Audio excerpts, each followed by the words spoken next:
Crystals, what are they? No, seriously, look at all these amazing structures and forms. They're beautiful, they're powerful, and they're life. Crystals are the essence of life manifesting within the earth, the blossoms of the mineralogical portion of the earth. Recognition of these energies and forms of crystals can greatly benefit your personal growth. It is a very basic consciousness, not as intricate or advanced as some life on earth. Crystals definitely don't have the thinking capacity of humans, or even the biological reproductive systems of plants, but they are life. And today I'm going to show you how this works.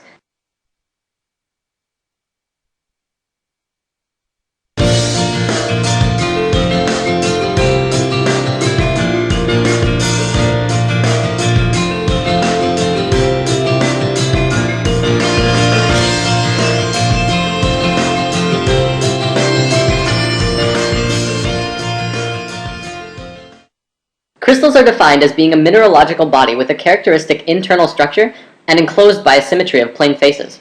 They are, however, much more than that.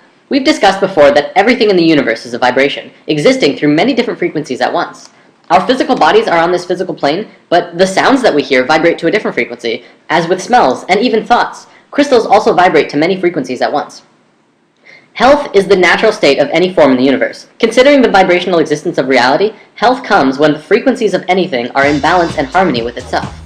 When patterns of energy are disrupted, we experience a state which we know as disease, which is a body that's not at ease. The resistant, discordant energy patterning is responsible for every negative symptom we experience, everything from headache to cancer. Crystals and gemstones have a vibration that is free of resistant patterns. They are among some of the structures in the physical dimension which have the most balanced, cohesive, strong, and intentional frequencies. Their unchanging physical structure is a reflection of their innate energetic pattern of balance and strength, which are incorruptible. In the physical world, you pick up a crystal and feel it as something separate from you that you're just holding. But on higher frequencies, you're actually interacting with that stone energetically. This interaction then causes changes to your structure and psychology through your own energetic systems. It begins a process of rebalancing the energetic structure of your body, and in a sense, can help you heal. Now, consciousness is of course the determining factor of if you are going to be accepting of these new frequencies coming into your being through crystals. I'm not going to say crystals will heal you, because if you fight them and are non-receptive to these frequencies, you will continue to create the disharmony within yourself. Ultimately though, crystals can be used to retune your whole being back to a state of harmony and flow. Crystals have been used and revered since the dawning of civilization. In fact, the Christian Bible refers to crystals over 200 times. Precious stones were used in the foundation of New Jerusalem.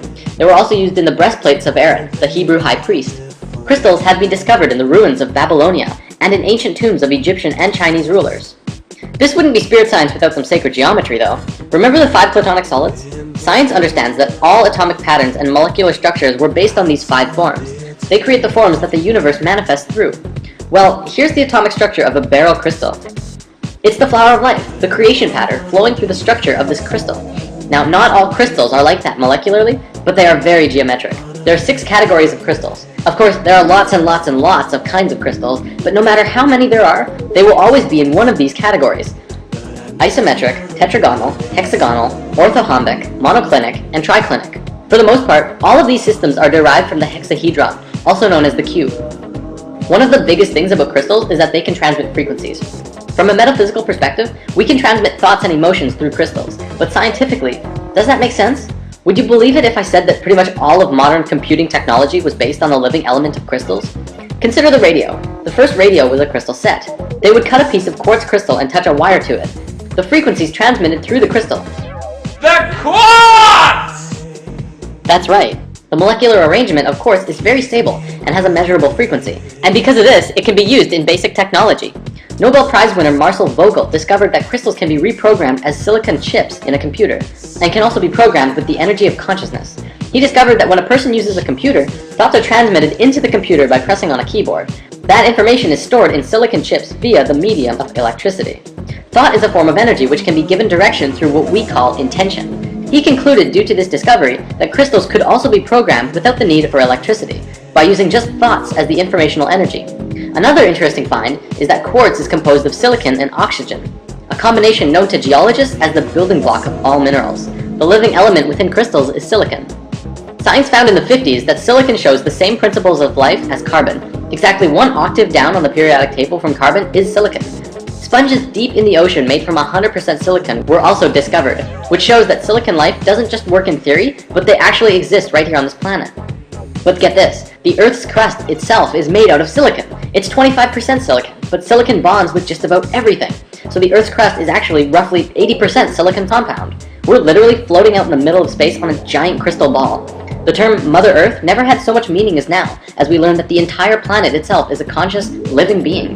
She's aware of you and everything going on her body. The energies within crystals are universal. Therefore, when you connect with a mineral and are open to receiving what it has to offer, and begin to play creatively through your higher self, you can contact and synthesize the energies from which the entire universe is comprised. This is why crystals are so powerful, and why they must only be used through the highest consciousness of the individual. Right intention during the use of crystals further serves to connect your personal energy with that of the crystal kingdom, helping you get to a place of love, of light, and the good of all. Although each and every one of us has an infinite power of the universe within the self, we as humans always like having that support from something external from us. Every crystal form has its own individual energy and its own personality. Each can be used in unique ways to assist one in understanding the nature of existence, or moving forward on our own life path destiny as we're consciously experiencing it. I feel that right now, as people are waking up, we're becoming more and more aware of our ancient knowledge and wisdom. Part of that information that is returning to us is the nature of crystals. I see crystals as being very monumental in the evolution of humankind. They could provide a lot of love, light, and insight for many who are struggling with their own inner demons in this coming time. Things are getting more and more intense, but it's also providing people with the opportunities that they need to raise their own vibrations and frequencies to a level of light and happiness. Healing has to come from within. I'm not going to say that if you just get crystals you'll be happier or smarter or heal better. However, think of it like being with a close friend who really cares about you. They will provide their energy and attention to you to help you find yourself in this time of need. Crystals are like that. They will give you support if you allow them to, and open up your heart to the frequencies that they are emitting. So where can you get crystals? Well, there are several options. The easiest is probably just to find a local metaphysical store. There are usually at least one or two, if not more, metaphysical shops in every city. You can find tons of pocket stones, usually ranging from 50 cents to $2 or $3. Of course, the bigger and bigger crystals you get, the more expensive they become. If you're hunting for bigger gems to purify the frequencies in your house, it's always fun, and cheaper, to go gem mining. Some gem mines actually allow you to go in with a pickaxe and mine your own crystals, and others have sand and water mining as well. This is a really fun experience, and I highly recommend it for anyone who's exploring crystals. Also, I feel it's important to note that if you have crystals and you want to learn what they are, simply do a Google search for crystal properties. There are tons of sites on the web which provide information on the particular frequencies or personalities of crystals. Crystals and gemstones are one of the most powerful tools available for us in the physical dimension right now. And like all tools, the key to maximum utilization is to learn how to consciously implement the tool. If we consciously recognize that our own electromagnetic fields are impacted by the energetic quality of each crystal and gemstone, we would see that they create an alchemical response within our own bodies and psychology, which would allow us to use them as the powerful tools that they are. We could use them on a daily basis to promote health, awareness, growth, and evolution within ourselves and the multidimensional lives we lead. On my cosmic travels through life, reality, and the universe, I have come across many things. One of the most amazing of these revelations, however, is knowledge about crystals. What they are, we already know. But what can you do with them? Many of you may have crystals already, but without knowing what you can do with them, they just sit on your shelf, influencing your energies from afar. Today, we're going to look at practical uses of crystals in your everyday life. The first thing we need to discuss is how to charge your crystals. Just like us, crystals need sustenance. Well, they won't die if they don't get any, but who doesn't love to be fed? One way of charging your crystals are with bigger crystals. By allowing the smaller crystals to receive energy from the points of the bigger ones, you can also just sit small crystals onto a cluster. However, there is a much easier way. Sunlight. Just as we receive energy from the sun, crystals also receive and recharge under the intensified life force rays of the sun. By letting your crystals spend an afternoon in the sun, they will be bursting with juicy energy for quite a while. Think of crystals like a rechargeable battery, and by leaving it in the sun, it recharges and stores energy to give to you. If it's running on low, the frequencies that it emits will not be as strong as if it would be at a full charge. You can also cleanse your crystals by allowing them to bathe in salt water for a while. If possible, use sea salt or pink Himalayan salt. If you live near the ocean, you can also let them bathe in the ocean itself. You can also sage your crystals, which is very beneficial for cleansing them and keeping them happy. Letting them sit in brown rice for 24 hours centers and grounds the crystals and balances their male and female energies. When you first get your crystals, whether it's through a gift or you dig it up yourself or bought in a store, it's usually important that you dedicate your crystals. This can be done by holding onto it and consciously intend that the crystal only be used for love, light, and the goodness of all. Your chakra system picks up frequencies throughout your whole body, through high frequencies and low frequencies. Most crystals will give off an energy which will resonate to at least one chakra, if not more. which makes them excellent tools for aligning your energy body. One of the easiest ways of using crystals is carrying pocket stones. Carry a crystal of your choosing in your pocket for any amount of time that feels right. If you need a lot of help in one aspect of your life, you might want to carry a certain crystal around with you up for even a month. Then after that time, look back at the month and see if the description of the crystal matches what you experienced. This is actually how I first got into crystals. A friend of mine gave me a crystal and told me to hang on to it for a month. I didn't really get why, but I did. After a month, I found out what that crystal did, and it had been affecting me in the exact ways of the description. After that, I was hooked, and have been exploring crystals ever since. One thing that I do quite often is actually make what I like to call spirit water. It's really very simple. All you have to do is place a crystal into a glass or bottle of water for an extended amount of time before consuming. Usually it's recommended that you wait 24 hours before drinking the water, but even several hours will yield slight changes in the water, especially if you meditate with the water. You can also leave the water out in the moonlight or sunlight for a day before consuming while the crystals are in the water. If you really want to get creative, try mixing and matching crystals in the water. For one day you could put in an amethyst, and the next you could put in citrine.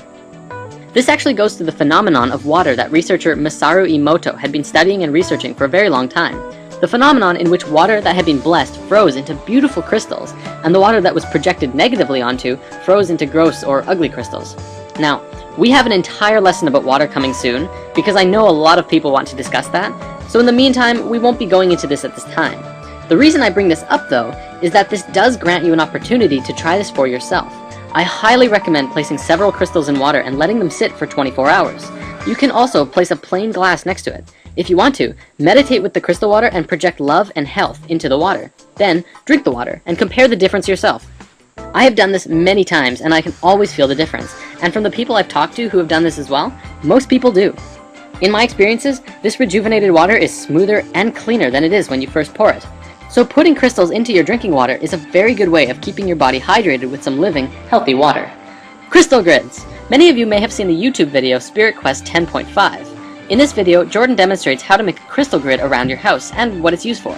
A crystal grid is an energetic grid that you can create around your house that fills your house or room with energy by connecting several crystals together through the power of your intention and energies of the crystals. If you happen to have several larger crystals and a wand crystal, you can make a crystal grid around your house or room, or wherever you are. Place the crystal around your room. The crystals do not have to be in a geometric pattern, but if they are, it will only serve to strengthen the grid. Consciously connect all of the crystals together using a wand crystal.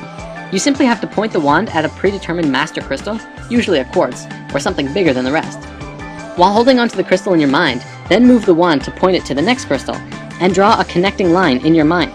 Then continue to make lines between it and the other crystals. You can go between all of the crystals and back to the master, or back to the master for every one, or anything you want really. Let your creativity guide you. You can also program your intention into the master for whatever you want, whether it be abundance or healing or spiritual development, and allow those energies to flow through all of the crystals in the grid. Something I've been playing with for a long time now and have had wonderful experiences with is what I call the bed chakra charge. The day that you charge your crystals in the sunlight, take 7 crystals, 1 for each chakra, and place them either under your bed or in between your mattress and box spring in the order of the chakras, lined up with where your body is while you sleep. You can do a little meditation with them too if you like. Set the intention for them to provide you only with the highest of frequencies for you to explore. Then, go to bed. The first time I did this, as well as pretty much every time after, I would fall asleep and wake up after about 4 hours or so. Except I would be fully charged and wide awake, as if I was an iPod plugged into a socket, and I'd be ready to start the day. None of that lazy, tired morning routine at all. It was phenomenal. Not only that, but I also had amazing dreams when I did that, and I don't always remember my dreams. Again, I'm not saying that this will happen, but that it's a possibility as it's what I experienced, and it would be very interesting to see how others reacted to trying such an experiment. Also, don't feel that you need to place the crystals under your bed. If it's not possible, you could put them in your pillowcase or on your night shelf or something like that. The possibilities are infinite. And of course, we could not talk about crystals without talking about meditation. You can learn so much from crystals by working with them in meditation, and they can also greatly benefit you with finding the peaceful meditation state if you're struggling with it. You can sit in the traditional lotus position with a crystal in each hand, or you can sit with a single crystal in your lap. You can also just place them nearby if you don't want to touch them. And of course, like with the bed chakra charge, you can place crystals on each chakra as you lay down, and allow your body to receive their energies naturally and intimately. What you experience from working with crystals will be up to you to discern, but many report crystals magnifying one's personal energy by merely focusing and connecting it with the universal energies. Crystals can assist in manifestation, but one must understand the difference between want and need. In manifestation, there is a thin line between helping the universe provide that which is necessary and attempting to force the universe to provide that which is desired. Unfulfilled want is one of the true sources of unhappiness. If one wants something desperately enough and is unable to attain it in one lifetime, they might keep drawing themselves into additional lifetimes until that want is fulfilled. However, need is always fulfilled, as long as it's not blocked by want. Although, of course, one might need to work to fulfill that need as well. It will come. Certain crystals, like citrine, are helpful in manifesting abundance into your life. Although in what sense, that is totally up to you. Ultimately, you are the one pulling the experiences of receiving towards you, and as long as you are open to receiving, energy can keep flowing in all aspects of your life. Finally, and this is something I found in one of my favorite crystal books, Love is in the Earth, but I haven't tested it. Supposedly, gasoline mileage has been enhanced by placing a quartz crystal on the carburetor or on the fuel line. Increases of up to 50% have been reported. Mechanical portions of the automobile have also been treated by placing a crystal on or towards the equipment. There has been many reports of crystals that have been placed in automobiles to encourage the protection and safe passage of the drivers and passengers, as well as maintaining the vehicle itself. Whether you're skeptical of crystals or not, you gotta admit there's something absolutely magical about them. And hey, why not just pick up a few just to find out? You won't know until you experience it. And now we're going to look at some crystals that are more commonly used in crystal healing and energy work, so that you know exactly what kind of crystals are best suited for helping you on your path to ascension, as well as the shapes and forms that they come in. Crystal fun fact for the day, almost all crystals grow in hexagons, which we know from sacred geometry is a very pure form that comes out of the flower of life. Supposedly, though, there is a very rare crystal that grows in a star tetrahedron or Merkaba form. I've never seen pictures of it, but if anyone out there has information or pictures of such a crystal, I would love to see it, and we could show it to everyone on Spirit Science. Okay, let's start with crystal formations. When a crystal grows on a base called a matrix, it forms what is called a crystal cluster. They generally look something like this, and emit a massive amount of positive energy into an environment. They're great for having around your home or workspace. Most crystals grow terminated, which means pointy on one end like this. Sometimes you can find double terminated crystals, which grow in clay pockets instead of on a matrix. They are pointy on both ends and emit energy from both sides. Geodes are another great formation for having around the house. These are mineral products of volcanic bubbles. Very powerful. Crystal spheres are crystals that have been contoured into a spherical configuration. This is one of the most powerful forms a crystal can take, because it emits the same frequency in all directions. When held or worn, they purify and fill the gaps in the entire auric field.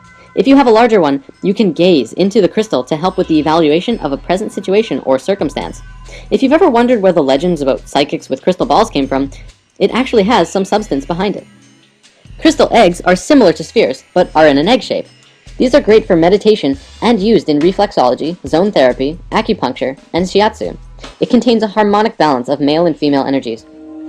Crystal singing bowls are a crystal that has been fashioned into a bowl. You play it by moving a mallet around the outer edge, and it creates an absolutely beautiful sound. If you haven't ever heard one of these before, you have to hear it in person. The sound resonates through your entire body at so many frequencies at once. It's amazing. Palm crystals are wide, oval-shaped pieces, which are great for meditation. You can get crystal pendulums, which are dowsing tools for following your intuition.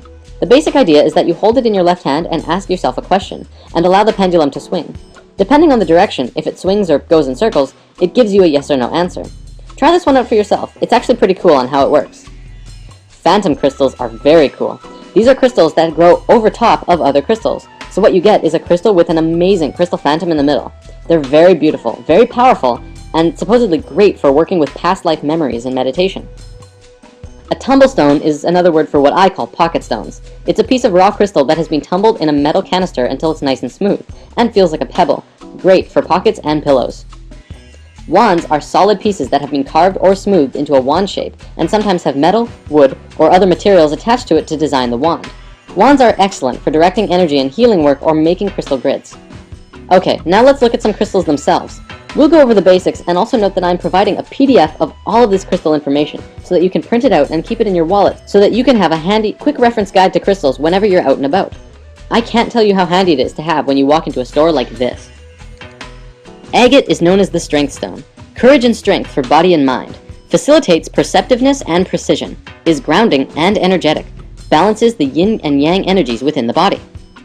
Aquamarine provides emotional and intellectual stability and clarity of the mind, aids with self-expression, calms nerves, dispels intolerance and helps banish fears and phobias. Amazonite aligns and balances the mental and etheric bodies, calms nerves, aids creative expression, and cuts through illusion, brings joy, clarity, and an understanding of universal love. Rose quartz is the stone of love. It balances, heals, and rejuvenates the emotions, cools hot tempers, clears stored anger, guilt, and jealousy, and encourages compassion and harmony. Calcite facilitates an awareness and understanding of nature, aids in the remembering of astral travel experiences, and alleviates fear. Carnelian aids concentration and memory, stimulates the inquisitiveness and dispels apathy, enhances attunement with the inner self. Lapis lazuli enhances awareness and intellect and enhances psychic abilities, helps overcome depression, aids creativeness and protection. Smoky quartz dispels negativity and releases emotional blocks, provides grounding and protects, as well as enhances channeling power. Clear quartz is the spirit battery, excellent for meditation, amplifies energy and thought, as well as dispels negativity, aids communication with every dimension. Amethyst is the peace stone, ideal for meditation and enhancing psychic abilities, a great calming influence, very protective and inspirational, radiates with divine love. Malachite aids intuitiveness and transformation, balances, clarifies the emotions, and clears the subconscious blocks and reduces stress. Sunstone dissolves negativity while grounding your root chakra and providing the energy of the sun in the palm of your hand, enhances the masculine nature, and is great for working on projects. Moonstone, on the other hand, stimulates confidence and balances the emotions, helps with intuitiveness and perception, enhances the feminine nature, and clears the auric field. Peridot inspires happiness. This one is great for making your days brighter, strengthens and regenerates the individual, and reduces anger and jealousy. Selenite is an excellent stone for pushing further spiritually. It stimulates the third eye and crown chakra, and provides clarity of the mind and expands one's awareness of the self and those around you. It is very intense, this crystal. And these giant crystal mines in Mexico are actually selenite. Just remember not to use it in water, as selenite does erode, and you'll be drinking little crystal bits, which probably isn't best for your digestive system. Citrine is the stone of abundance, joyous, warm, and energizing, raises self-esteem, stimulates mental focus, and aids the enlightenment with the higher self, attracts and maintains abundance. Kyanite is a fantastic stone of alignment and strength. It never needs to be cleansed or charged in the sun. It grows in long, fibrous strands, and that's what it does to your energetic body. It strengthens and aligns all of your chakras to each other. Obsidian grounds and protects against negativity, aids in the understanding and clearing of subconscious blocks. Tourmaline is the protection stone, wards off fear and negativity and protects on all levels, enhances inspiration and encourages self-confidence and understanding. Sodalite rationalizes and aids clear thinking, bringing clarity and truth, enhances communication and creative expression. Tiger's Eye brings cheerfulness and optimism, enhances clarity of thought, balances the yin-yang energies, and helps soften stubbornness. Now, what we just looked at were a very basic and simple understanding of all of these crystals. If you really want to dive into each one, there are literally pages and pages of things that you can read about every individual crystal as well. The different properties they have, the energies they hold, the frequencies they emit, and the structure of the crystal themselves, and why it's relevant. There's a lot more that we can go into, and by Googling each one of these crystals yourselves, you can also find tons of more information about these crystals. We're going to start by talking about orgonite, and then we're going to move on to what I call the crystal movement. To discuss orgonite, first we must discuss the basics of orgone energy. Simply put, orgone is energy. In fact, it's another name for the multi-named etheric energy that is everywhere and embodies all things. Reiki energy, prana, biomagnetic energy, chi, soft electrons, and life force energy are all names for the same thing. An orgone matrix, or orgonite crystal device, is a device that provides assistance with working with these etheric energies. Orgonite both releases orgone energy when stimulated by other forms of energy, and has the capacity to change orgone energy from one state to another. It is especially suited for dissolving negative energy in an area and converting it to balanced, healthy energy. This makes it especially useful in a wide range of applications, from alternative health, radionics, and other traditional metaphysics. Where did orgonite come from? Well, in the 1930s and 40s, Dr. Wilhelm Reich was able to detect and measure the existence of etheric energy, which he called orgone, using a modified Geiger counter. He determined that by stacking alternating layers of fiberglass, which is an organic substance, and steel wool, an inorganic substance, you could attract and collect orgone energy of both positive and negative polarities. He called the positive energy POR and the negative energy DOR, which stands for positive organ and deadly organ. He began constructing a device that was able to successfully heal his patients of various ailments, including various forms of cancer, by having them sit inside the box for periods of time. In 1986, scientists at the University of Marburg in Germany published the results of a blind study, which showed that 30-minute organ accumulator treatments caused a consistent psychological effect. They published that their investigations displayed evidence for the assumption that the properties of organ accumulators and its effect on humans factually exists. Reich's work continued into the 60s by a really open-minded Russian scientist named Dr. Nikolai Kozyrev, among others, who also scientifically proved that such unseen energies do exist all around us. This work led to the Soviet military using torsion field sciences in their military defense applications, which shows that amazing discoveries that can change the world can both be used for the light as well as the dark. In continuing this work, modern science has taken it to whole new levels in trying to figure out the nature of dark matter, zero-point energy, and the vacuum flux, and these are all discussions for another time.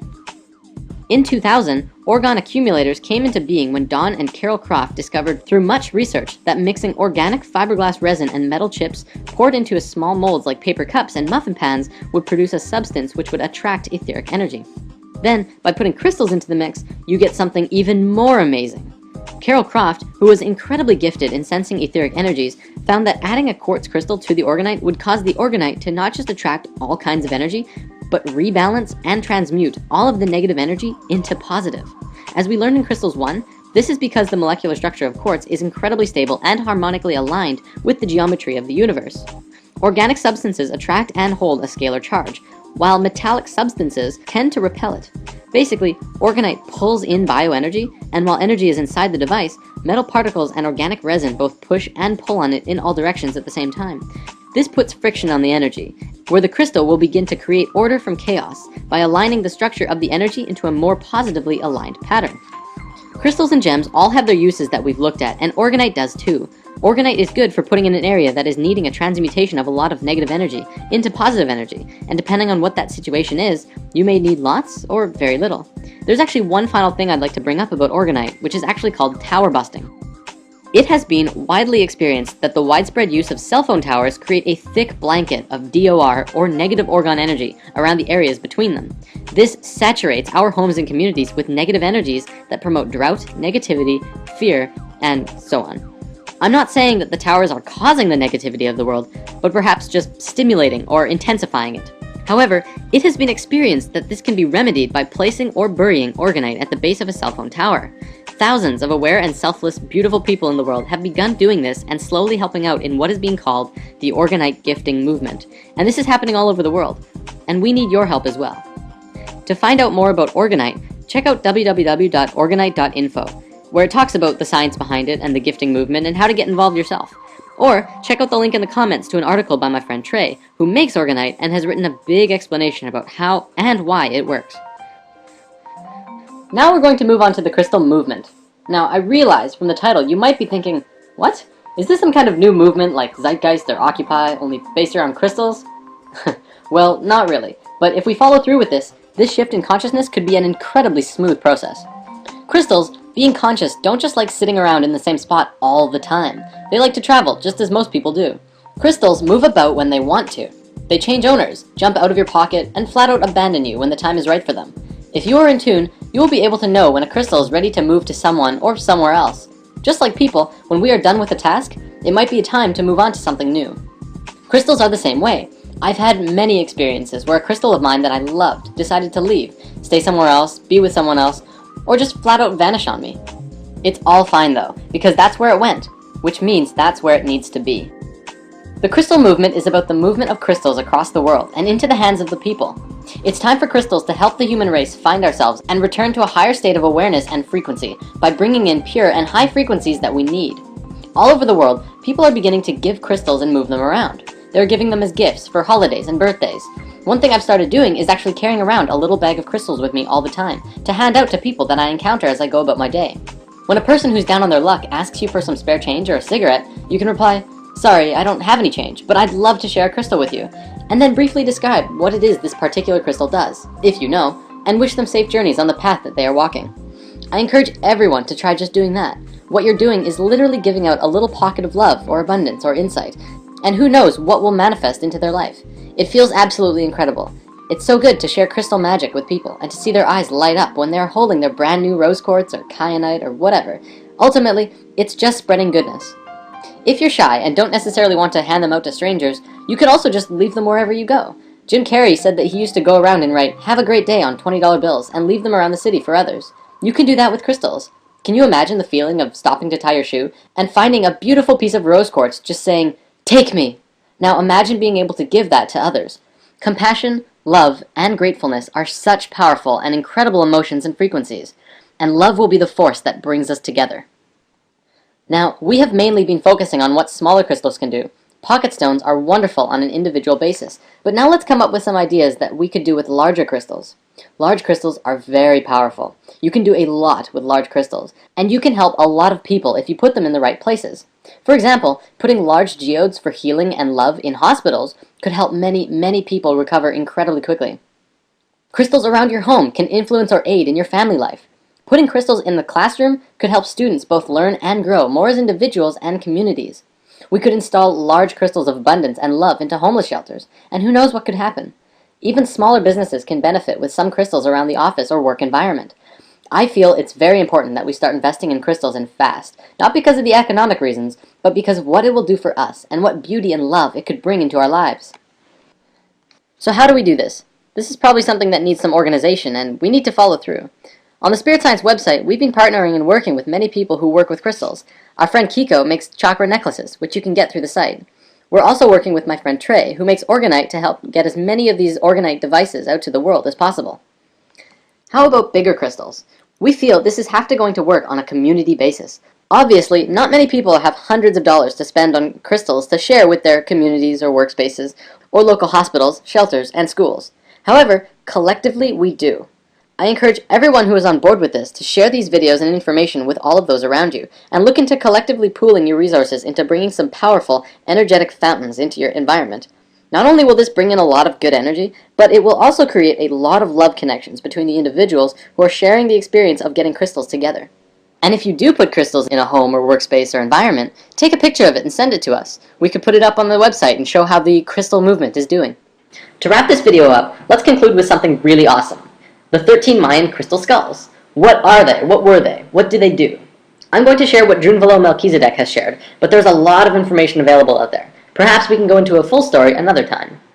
In a nutshell, 13,000 years ago during the fall of Atlantis, the Maya took their calendar and left Atlantis. During this time, they carved a large crystal skull out of quartz crystal and held a ceremony. One person who was trained and prepared would consciously drop their body and enter into the skull, where they would reside within for the next 13,000 years. Then, every 1,000 years, another ceremony like this would take place. The ceremony involved a being who had an understanding of everything humankind knew at that point, and then entering into the crystal and saving these memories within the skull. Kind of like the Mayans would hit file and save as every 1,000 years to preserve what they knew. Supposedly this year in 2012, they will hold a final ceremony with all of the crystal skulls coming together to reveal all of this ancient knowledge to the world and allowing it to enter our consciousness once more.